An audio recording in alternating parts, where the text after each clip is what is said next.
আশাকুরা hospital. আজকের প্রতিবেদন most haunted একটি হসপিটাল। নমস্কার, আমি সুমন চৌধুরী, আর আজকের প্রতিবেদন শুরু করছি। আশাকুরা হসপিটাল সম্পর্কে অনেকে হয়তো তোমরা জানো, অথবা অনেকেই জানো না। যারা এই ভূত বা এই ভৌতিক জাতীয় বিষয় নিয়ে খুব বেশি ঘাটাঘাটি করে তারা হয়তো জানবে, তাছাড়া আর কেউই হয়তো সেরকম জানবে না। এই হসপিটালটি সমস্ত রকমের চিকিৎসার জন্য খুব বিখ্যাত ছিল জাপানে। এই হসপিটালে প্রচুর বিখ্যাত এবং ধনী পরিবারের মানুষ চিকিৎসার জন্য আসতো। কিন্তু হঠাৎ করেই এই হসপিটাল বন্ধ হয়ে গেল কেন? এই হসপিটালে একবার এক ডাক্তারের ভুল চিকিৎসার কারণে প্রায় 40-এরও অধিক মানুষ মারা যায়, যার ফলে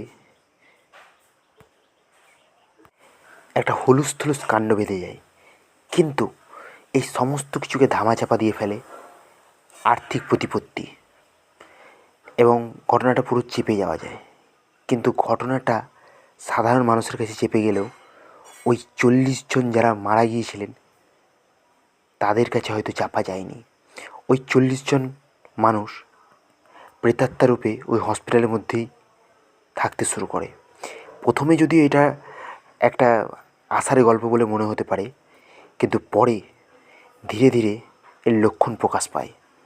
যখন হসপিটাল চলা শুরু করে তার কিছুদিন ঠিক ভালোই চলছিল, ঠিক তারপরেই হসপিটালের মধ্যে বিভিন্ন অস্বাভাবিক কার্যকলাপ শুরু হয়। যেমন হসপিটাল থেকে কোনো ছায়ামূর্তি সরে যাওয়ার সিসিটিভি ফুটেজ, হসপিটালের মধ্যেই চিকিৎসাধীন যে পেশেন্টরা আছে তিনাদের হঠাৎ করে নিজের দেওয়ালে মাথা ঠুকতে শুরু করা, এমনকি কিছুজন নিজেকে আত্মহত্যা পর্যন্ত করে ফেলে। স্বাভাবিক অবস্থায় এনাদের এই রকম করার কোনো কারণ খুঁজে পাওয়া যায় না, কেননা কেউই এরা মানসিক অসুস্থ রূপে হসপিটালে আসেনি, বা এনারা মানসিক অসুস্থ নয়, বা মানসিক অসুস্থতার কারণে হসপিটালে আসেনি। তাহলে এমনটা কেন হতে শুরু করে? ধীরে ধীরে ওই হসপিটালের ডাক্তার এবং আরও নার্স থেকে শুরু করে সমস্ত স্টাফেরা বুঝতে পারে যে ব্যাপারটা খুব স্বাভাবিক নয়। হসপিটালের মধ্যে হঠাৎ চিৎকারের শব্দ শুনতে পাওয়া যায়, এবং তাও বড় অস্বাভাবিক, যেন একসঙ্গে অনেক জন মিলে এই চিৎকার করছে।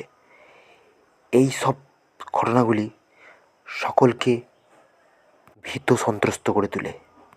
কিন্তু একটি হসপিটাল শুরু করে চট করে তো আর বন্ধ করা যায় না। সেই জন্য বিভিন্ন রকম চেষ্টা করা হয় হসপিটালের মধ্যে যদি কোনো ব্যবস্থা অন্য কিছু নেওয়া যেতে পারে, কিন্তু কোনো কিছুই লাভ হয় না। এবং 2001 সালে হসপিটালটি বন্ধ করতে বাধ্য হয়।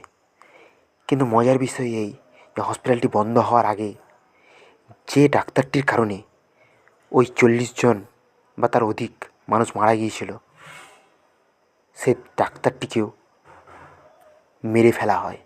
প্রথমে যদিও এটিকে সাধারণ মৃত্যু বলে মনে হলেও পরে সেখানকার সাধারণ স্টাফ এবং অন্যান্য ডাক্তাররা পরিষ্কার বুঝতে পারে যে এই মৃত্যু সাধারণ নয়। এবং এই ঘটনাটির পরেই দ্রুততার সঙ্গে এই হসপিটাল বন্ধ করার কাজ শুরু হয়। হসপিটাল বন্ধ করার জন্য অনেক প্রশ্নের সম্মুখীন হতে হয়েছিল অবশ্যই, কিন্তু সেই সব কোনো কিছুরই তোয়াক্কা না করে হসপিটালটি বন্ধ করা হয়। আজ জাপানের এই হসপিটালটি, অর্থাৎ আশাকুরা হসপিটালটি, একটি ভৌতিক হসপিটাল রূপে পরিচিত, এবং অনেক মানুষ ভূতের অ্যাডভেঞ্চারের জন্য ওই স্থানে যায়। এর আগে যদি আপনি এটি সম্পর্কে জানতেন তাহলে আমাদেরকে আরও ইনফরমেশন দিবেন, এবং যদি না জানতেন তাহলে কেমন লাগলো কমেন্টে জানাবেন। ধন্যবাদ।